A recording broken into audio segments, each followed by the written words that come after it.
Perang Rusia-Jepang adalah konflik yang sangat berdarah yang tumbuh dari persaingan antara ambisi imperialis Rusia dan Jepang di Manchuria dan Korea.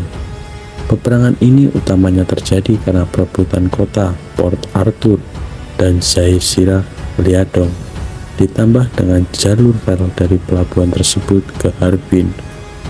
Pertempuran ini adalah pertempuran untuk menghentikan kemajuan Rusia ke Asia, dan Jepang mengorbankan dirinya untuk mempertahankan Asia.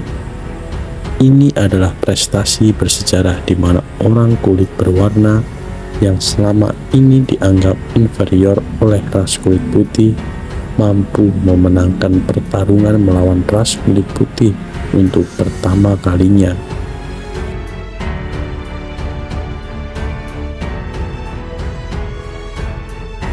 Pada akhir abad ke-19 dan awal abad ke-20, berbagai negara barat bersaing merebutkan pengaruh, perdagangan, dan wilayah di Asia Timur.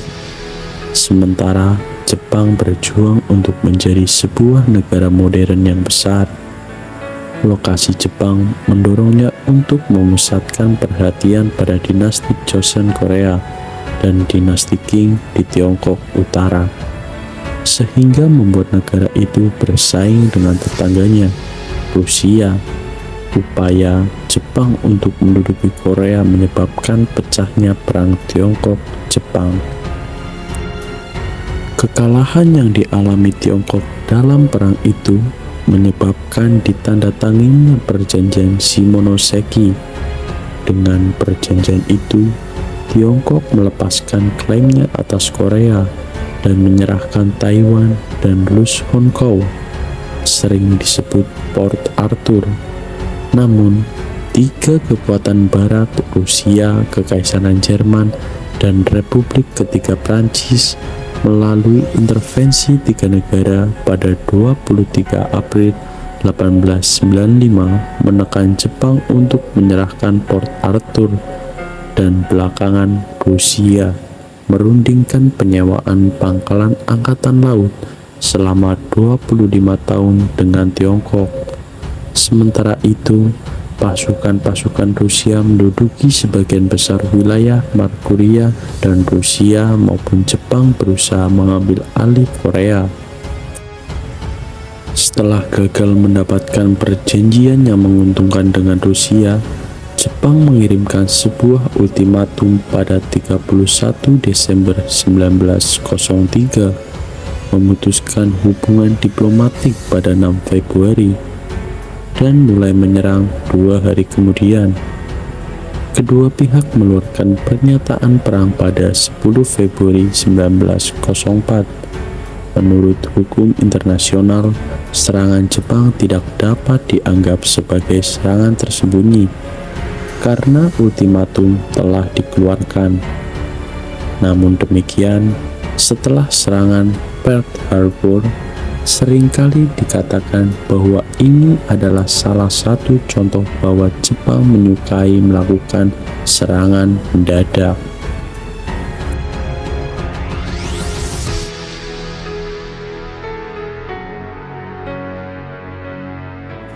Port Arthur di Jazirah Liadong di selatan Manchuria telah diperkuat Rusia hingga menjadi sebuah pangkalan angkatan laut besar.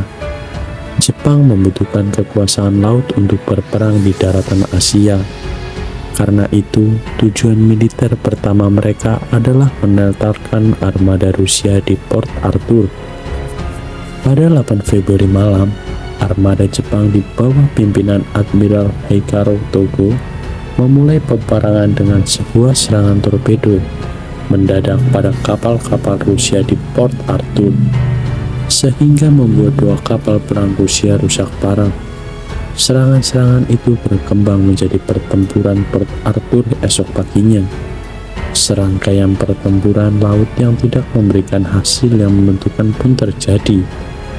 Pada kesempatan itu, Jepang tidak berhasil menyerang Rusia dengan menggunakan meriam darat dari pelabuhan, dan armada Rusia menolak untuk meninggalkan pelabuhan itu dan pergi ke laut terbuka, khususnya setelah kematian Admiral Stephen Osipovich Makarov pada 13 April.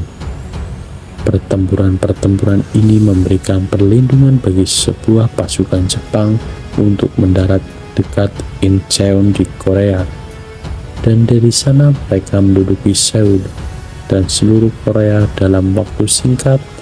Pada akhir April, tentara Jepang di bawah Kuroki Ite bersiap-siap menyeberangi Sungai Yalu ke Merkuria yang saat itu diduduki Rusia.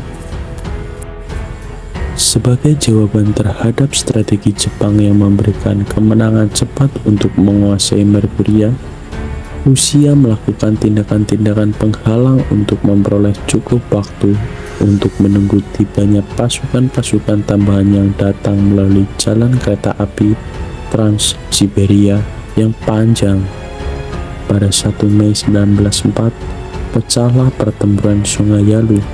Dalam pertempuran ini, pasukan-pasukan Jepang menyerang sebuah posisi Rusia setelah mereka menyeberangi sungai itu tanpa menghadapi perlawanan. Ini adalah sebuah pertempuran besar pertama dari perang ini di daratan.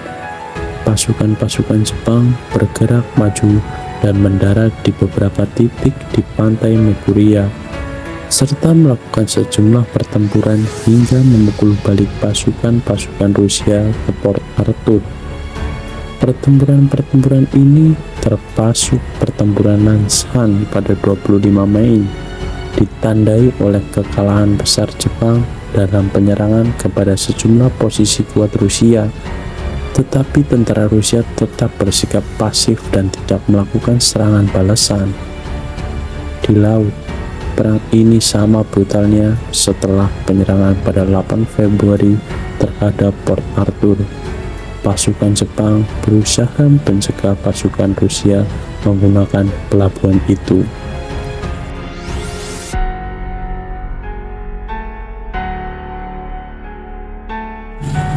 Perang ini menandai bangkitnya kekuatan Asia, menandingi kekuatan Barat yang berkuasa di Tiongkok saat itu.